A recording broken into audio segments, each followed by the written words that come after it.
frères et sœurs, je suis Augustin Ramazani Bichouane et c'est dans le cadre de la fondation, de notre fondation, que nous allons aujourd'hui vous présenter cette vidéo.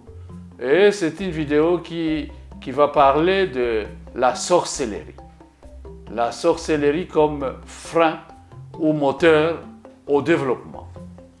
Nous savons effectivement que chez nous, dans nos villages, dans notre pays, dans notre société, dans nos communautés, quelquefois la sorcellerie nous empêche d'avancer. Quelquefois nous sommes perturbés par la sorcellerie, surtout quand on voit le nombre de gens qui meurent dans notre société, dans nos villages.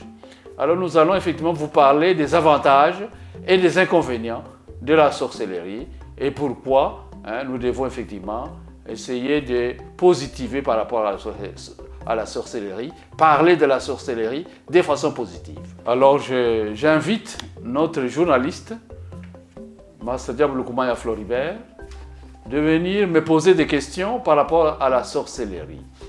Voilà. Pour que vous puissiez comprendre les avantages et les inconvénients de cette sorcellerie. Merci beaucoup, monsieur le professeur, de m'avoir donné l'autorisation de vous poser des questions. Qu'est-ce que la sorcellerie chez les Bavières?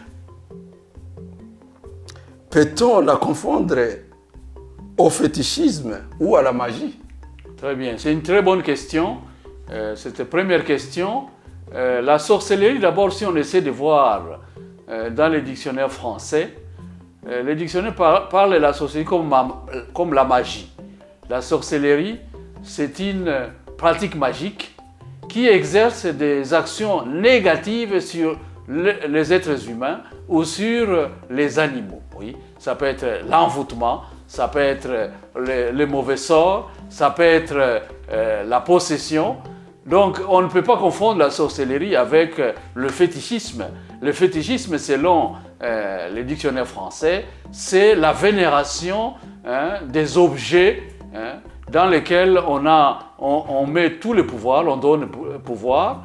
Et en Afrique, chez nous, nous avons effectivement des gens qui portent des amulettes, qui portent effectivement des bracelets et ils mettent du pouvoir, de la puissance dans ces bracelets. Il y a des gens qui mettent par exemple des bouteilles dans leur maison, dans leur chambre, beaucoup de choses dans leur chambre. Là, c'est ce qu'on appelle le fétichisme. Donc ce sont les amulettes. Mais la sorcellerie, c'est autre chose. C'est une action, une pratique négative sur les autres êtres humains ou sur les animaux. Oui, voilà. Ça peut être la sorcellerie de la journée, ça peut être la sorcellerie de la nuit. Voilà, donc c'est ça la sorcellerie. Oui. Donc ce n'est pas à confondre avec la magie ou ce n'est pas à confondre avec le fétichisme.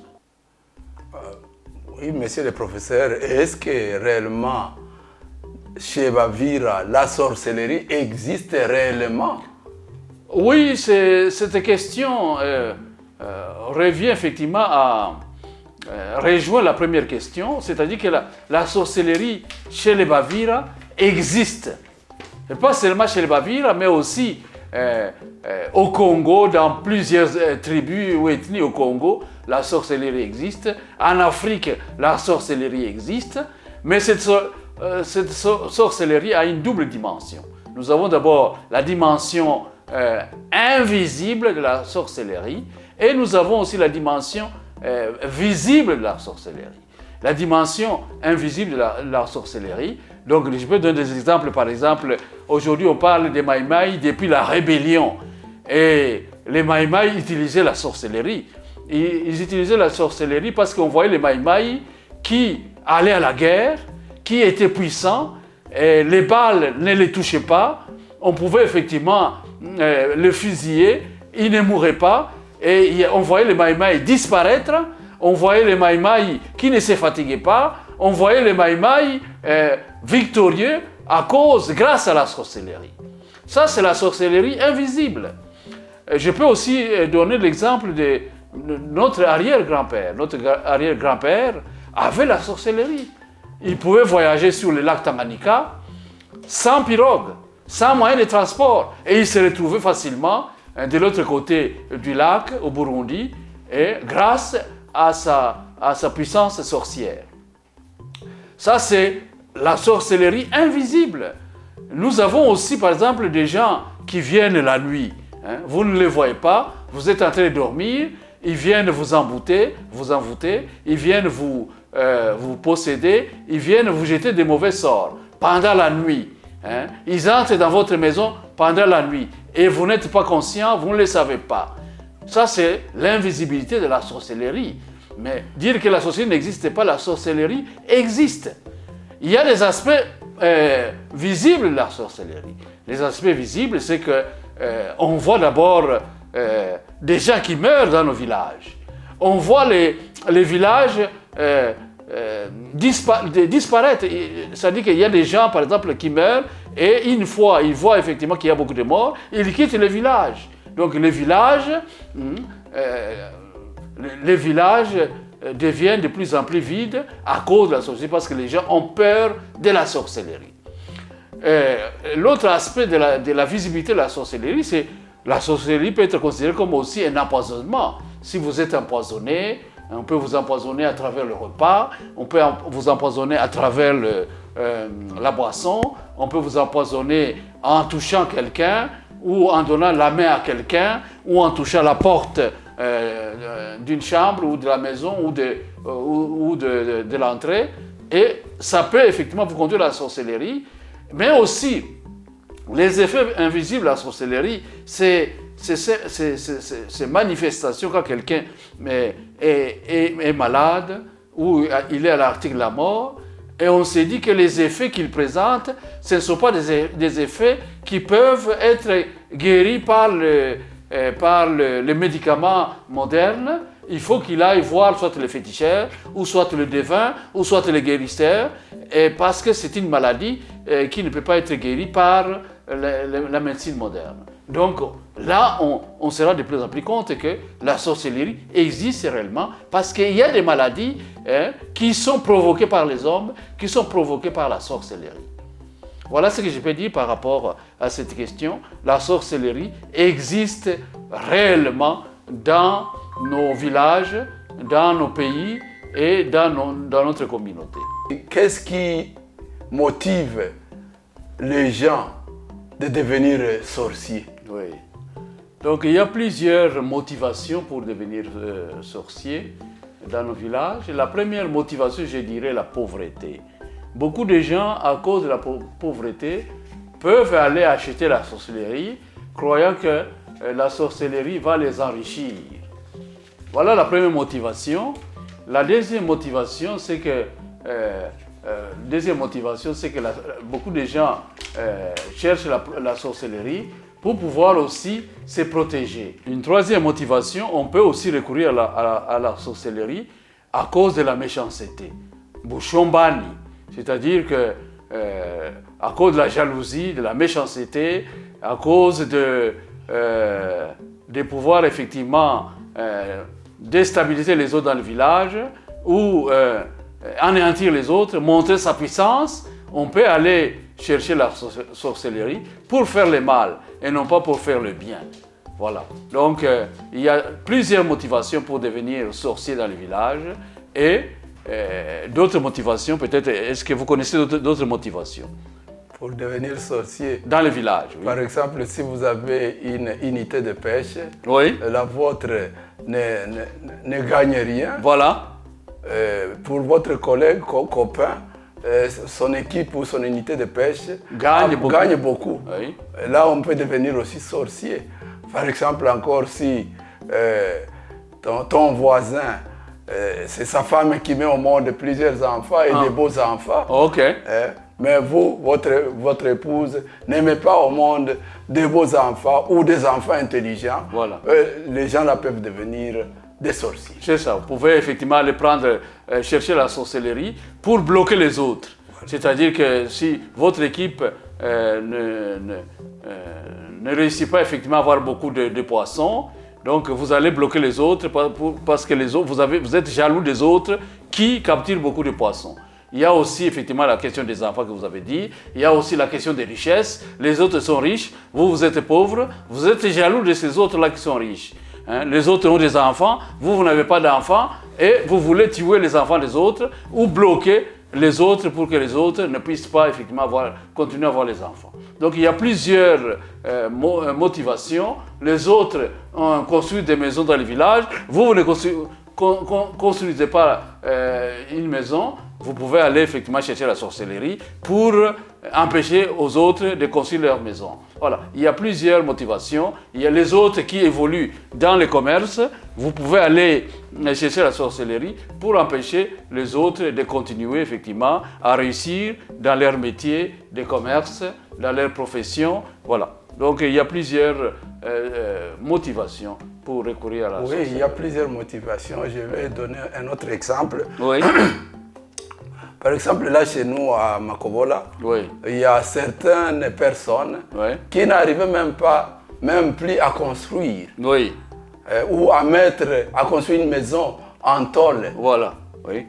de peur qu'elle ne soit pas tuée. Oui, voilà, à cause de la sorcellerie. À cause de la sorcellerie. Il s'empêche de construire, de bâtir une maison en tôle. En tôle, et pourtant, effectivement, il a la capacité financière de le faire, mais à cause de la sorcellerie, il ne veut pas construire cette maison-là. Oui. Et certains d'autres ont quitté les villages et ne pensent plus à y rentrer. Ouais, voilà, c'est ça. Donc, la sorcellerie aussi vide les villages, les gens quittent, ils vont ailleurs, et les villages s'appauvrissent. Le village devient pauvre. Oui.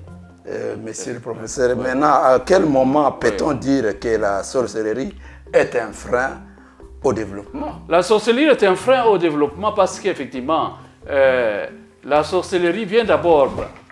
La première chose, c'est que la sorcellerie vient empêcher le développement social de façon générale. C'est-à-dire que vous voulez avancer, vous voulez évoluer, vous voulez contribuer aussi dans le village pour que le village puisse se développer, mais à cause de la sorcellerie, vous empêchez de construire, de donner votre don pour qu'effectivement le village puisse se développer. La sorcellerie est un frein parce que quand, au lieu que la famille puisse soit unie, vous puissiez vous unir et travailler ensemble et vous enrichir ensemble, la sorcellerie peut vous diviser. La sorcellerie, effectivement, entre en vous, vous commencez à vous entretuer et pourtant vous êtes membre de la même famille, du même village. Hein? Vous êtes membre du même clan, oui? Vous êtes membre de la même tribu ou de la même ethnie. Vous commencez à vous entretuer. Oui? La sorcellerie est un frein au développement. Quand, par exemple, vous voulez faire quelque chose dans le village avec les autres, vous ne pouvez pas créer des partenariats avec les autres, soit disant effectivement que les autres ce sont des sorciers que vous soupçonnez, vous ne pouvez pas effectivement, ça devient un blocage, un frein, un obstacle de pouvoir contracter des partenariats à grande échelle pour arriver effectivement à développer le village. Bon, je sais très bien que vous avez aussi un autre témoignage par rapport à la sorcellerie qui constitue un frein au développement. Je vous invite un peu, même si vous êtes journaliste, de donner ce témoignage-là que vous avez connu dans notre village et qui a été un frein au développement quand vous vouliez effectivement mettre une boutique à Makobola. Et qu'est-ce qui vous est arrivé? Est-ce que vous êtes allé à la fin de votre projet ou vous avez arrêté votre projet? Oui, justement, moi j'ai arrêté mon projet parce que j'ai eu beaucoup de problèmes. Ouais. Beaucoup de problèmes parce que j'ai trouvé une maman qui était venue acheter quelque chose. Oui, dans votre boutique? Dans ma boutique, arrivée à ma boutique, elle se présente en disant qu'elle n'a pas d'argent. Ouais. Elle veut que je l'octroie, je la donne. Je lui donne? Ou je lui donne le savon pour rien. Oui. Moi, je dis non, je ne te donnerai pas le savon pour rien. Oui. Acheter, non, je n'ai pas d'argent. Ou vous êtes l'enfant de mon ami, pourquoi vous ne pouvez pas me donner les savons? Oui, gratuitement. Gratuitement. Moi, je cherche un petit savon, je lui donne, mais elle dit elle ne veut pas ce petit savon. Ouais. Elle veut un gros savon. Voilà. De marque Zuri. Oui. Et qu'est-ce qui vous est arrivé? quand elle est partie, elle m'a donné son dos. Oui. Moi, derrière, je suis tombé. Oui. Et je suis tombé sur les étagères. Tous mes objets étaient tombés. Moi, je suis devenu malade. À ce moment-là, quelqu'un est venu me ramasser. J'étais déjà sur terre. Ouais. Est-ce qu'on peut voir, identifier le phénomène de la sorcellerie dans cet acte-là, dans ces gestes, le fait que vous êtes tombé et vous êtes devenu malade? Est-ce que vous avez vu clairement le visage de la sorcellerie? Oui, j'ai vu le visage de la sorcellerie, mais je ne peux pas le témoigner parce que c'est une sorcellerie invisible. Ouais. Ce n'est pas ce qu'elle avait fait pour que je puisse tomber. J'arrive à tomber. Ouais. Mais dans notre coutume, dans notre culture, quand par exemple quelqu'un meurt et au moment de ce qu'on appelle le Mufomolo, c'est-à-dire que quand le chef du village qui a été invité pour parler, donner effectivement une parole de réconfort à la famille qui a perdu la personne, au village on dit souvent le Mwami n'a pas vu le sorcier. Ouais. À cause de cette personne qui est morte. Alors, le Mwami n'a pas vu les sorciers. Nous, les gens, les habitants, nous, les membres de la famille de cette personne qui vient de mourir, nous ne pouvons pas aussi dire que c'est les sorciers qui a fait ça. Donc, décidément, dans les contextes de notre culture, on ne veut pas reconnaître que la sorcellerie existe. Parce que le Mwami n'a pas vu, n'a jamais vu cette sorcellerie. Comment vous dites? Oui, le Mwami n'a jamais vu... Ouais. Les sorciers, il est dit, c'est pour atténuer. C'est pour atténuer. C'est pour atténuer. Mais les sorciers existent parce que le pouvoir, celle du Mwami, doit être accompagné par la sorcellerie. Okay. Le Mwami est possédé des esprits aussi. C'est ça. Pour lui protéger. Lui, le Mwami ne veut pas dire aux gens que la sorcellerie existe. Okay. Sinon, les gens auront peur. C'est ça. Alors, est-ce que vous avez une autre question par rapport à la sorcellerie? J'ai une autre question.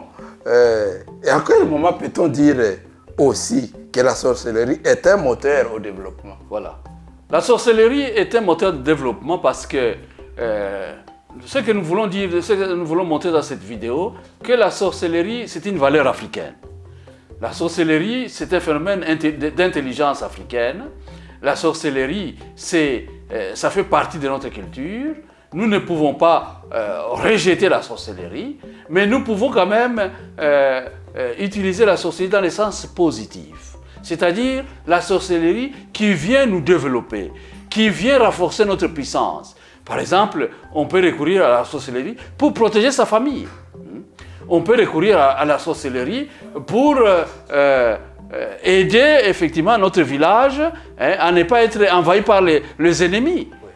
On peut recourir à la sorcellerie pour protéger notre pays. Voilà, aujourd'hui, par exemple, nous avons les M23 qui envahissent notre pays. Et si notre sorcellerie était forte, nous pouvions effectivement jeter des sorts, de mauvais sorts au M23 pour protéger la souveraineté de notre pays. Oui. Donc, la sorcellerie, nous devons l'utiliser comme un moteur de développement. C'est-à-dire que si je vois par exemple dans le village, le voisin, il a conçu sa maison, une maison en étage, je ne dois pas prendre la sorcellerie pour détruire la personne, mais aussi pour construire ma propre maison d'étage, pour que notre village puisse émerger et notre village puisse aller de l'avant, puisse se développer. Les Blancs ont aussi leur sorcellerie. Aujourd'hui, nous disons que les Blancs utilisent les téléphones, utilisent l'Internet, utilisent les avions, ils fabriquent les avions, ils fabriquent les voitures, les automobiles, ils fabriquent beaucoup de choses. C'est une forme de sorcellerie, mais une forme de sorcellerie qu'ils ont réussi à développer pour devenir puissants, pour montrer qu'ils sont supérieurs par rapport aux autres races. Oui, mais nous aussi, notre sorcellerie, nous devons l'utiliser pour montrer aussi que nous sommes puissants. Oui? C'est une sorcellerie qui doit nous protéger et non pas nous démolir. mais notre sorcellerie souvent nous détruit. Notre sorcellerie est nuisible. Hein. Ça décime nos familles, ça décime nos villages, ça décime nos pays, ça décime nos communautés. Les gens quittent les villages, les gens fuient, hein, là où il y a d'autres sorciers. Hein. Et les sorciers dans les villages ne sont pas accueillis et considérés comme tels. Les sorciers, si on sait que vous êtes sorcier, on vous tue, parce que vous tuez aussi les autres. On peut vous jeter des pierres. Mais nous voulons une sorcellerie, hein, nous voulons positiver, avoir effectivement, montrer que la sorcellerie a des avantages. Une sorcellerie qui nous fait puissants, une sorcellerie qui nous protège, qui protège tous les villages, qui protège nos familles, qui protège nos enfants. Voilà la sorcellerie, une sorcellerie qui nous développe. Voilà ce que nous devons promouvoir comme sorcellerie. Oui, sans vous couper la parole, la sorcellerie chez nous, elle existe, mais celle que nous avons chez nous, oui. La sorcellerie qui n'arrive pas à construire un pont, la sorcellerie qui n'arrive pas à créer soit un médicament, oui. À créer une chose, oui. C'est ce que nous pouvons appeler la nôtre, oui. C'est une sorcellerie invisible. Invisible et négative. Et négative. Oui. Tandis que celle de blanc, oui. C'est une sorcellerie qui apporte des choses que nous voyons. Oui. Qui apporte le développement. Le développement, oui. Mais nous aussi, nous pouvons quand même utiliser notre sorcellerie en vue de développement. Parce que quand nous voyons par exemple les Maïmaï qui prennent qui utilisent la sorcellerie pour devenir un vaincu, oui.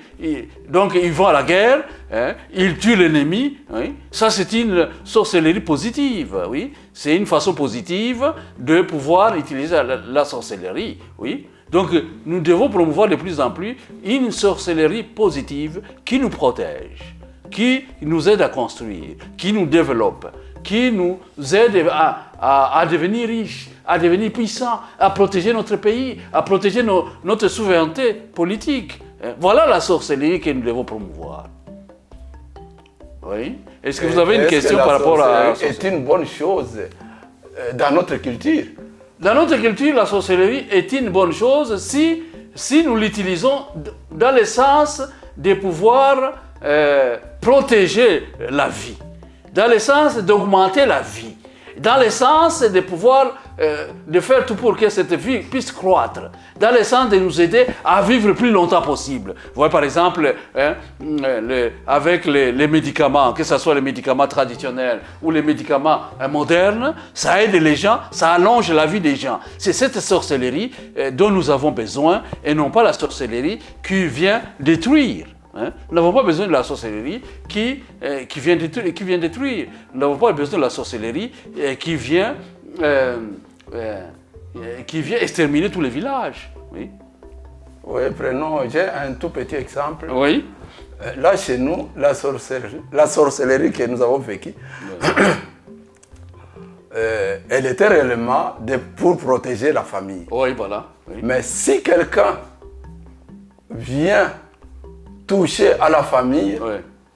Et que c'est quelqu'un tue quelqu'un dans la famille, oui. Notre famille va faire quelque chose pour se venger. Pour se venger. Donc oui. Notre famille va se venger. Oui. Elle ira planter quelque chose au cimetière, oui. Afin que la chose là extermine la famille voisine. C'est ça. La famille voisine qui a touché sur leur personne. Il y avait un nom en Kivira là, ça s'appelait comment cette pratique là? Une pratique qu'on appelait chez nous chouvio. Oui, voilà, chouvio. La famille allait planter une plante là au cimetière. Si une fois la plante pousse et commence à faire tomber les feuilles, ce sont des personnes qui meurent. Dans les villages. Dans les villages. Oui, c'est ça. Ouais. Alors pour atténuer cela, la personne qui avait tué quelqu'un dans nos familles viendra demander pardon. C'est ça. Oui. Et c'est à partir de là qu'il y avait effectivement réconciliation dans les villages. Voilà. Oui, c'est ça. Donc, nous terminons notre vidéo en demandant effectivement au Bénin Bouga et à tous ceux qui nous écoutent, nos abonnés, tout ça, que la sorcellerie est une valeur africaine et cette sorcellerie comme valeur africaine ne doit pas être utilisée pour tuer, mais pour construire, pour développer nos villages, pour protéger notre souveraineté, pour protéger notre pays contre les ennemis. Voilà, donc nous vous demandons de développer la sorcellerie pour construire, pour le développement, pour la renaissance de l'Afrique. Merci beaucoup de nous avoir suivis, de nous avoir écoutés et n'oubliez pas de liker pour ne pas louper la prochaine vidéo. Nous vous remercions de tout cœur. Voilà, merci. Merci.